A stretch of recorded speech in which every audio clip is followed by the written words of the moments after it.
A 5-minute call on behalf of the Green Party. Eugenie Sage. Tēnā koe, Mr Speaker. Thank you. It's time for New Zealand to be the cleaner, fairer society that all Kiwis want it to be. It's time that we put families first so that everyone has a warm, dry and secure home that they can call their own. It's time that the government realised that we need to protect water quality. It's time that we invested in protecting the thousands of species in Aotearoa, New Zealand, that have these islands as the only place that we can call home. It's time that we had an attention to water quality and controlling land uses which pollute water quality and cleaning up our rivers and lakes. It's time that we took action on climate pollution and worked to stabilise our climate. But that's not what we have got with this Band-Aid budget from the national government. It's more of the same. More of not caring enough about New Zealanders, about not caring about those who are sleeping in cars on the streets and in garages. It's not caring enough about people who've got damp, cold, mouldy homes because the government has failed to invest adequately in the Warm Up New Zealand housing insulation program.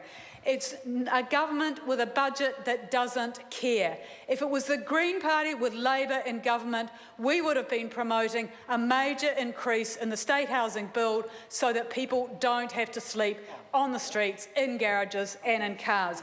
We would have ensured that the $90 million that this government demands from Housing New Zealand as dividend payments, that goes to build 450 new homes as emergency housing, and that the tax payments that this government demands from Housing New Zealand are similarly allocated. Instead, the government keeps those dividends because it wants to bribe voters with tax cuts next year.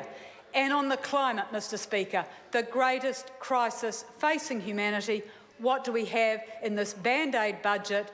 One mention of climate with the bill which removes the 2-for-1 unit subsidy for big polluters.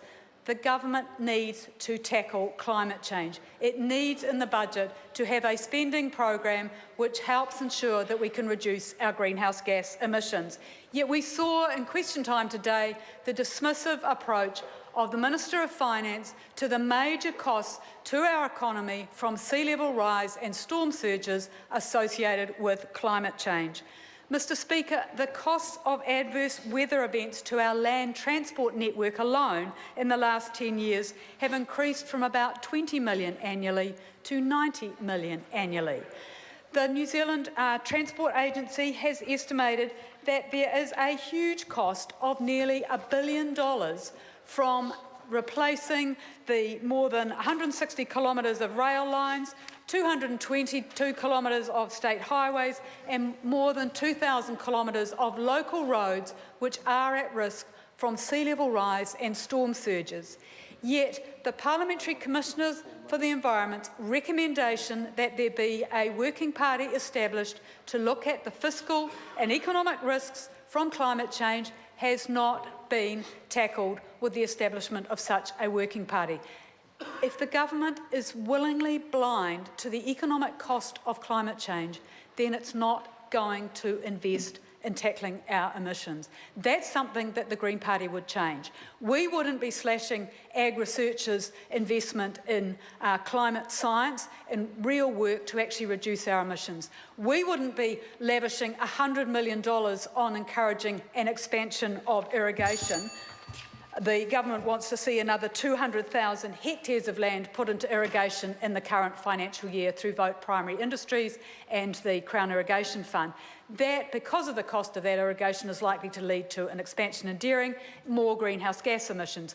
We have a plan to reduce our greenhouse emissions, to clean up our rivers, rather than encouraging more intensive land use, which pollutes rivers and increases nitrate levels in our aquifers. We would invest in housing so that all New Zealanders have a warm, dry home. This Band-Aid budget doesn't care about the climate, doesn't care about the homeless, doesn't care about inequality. We need to change that, Mr Speaker, and change is coming.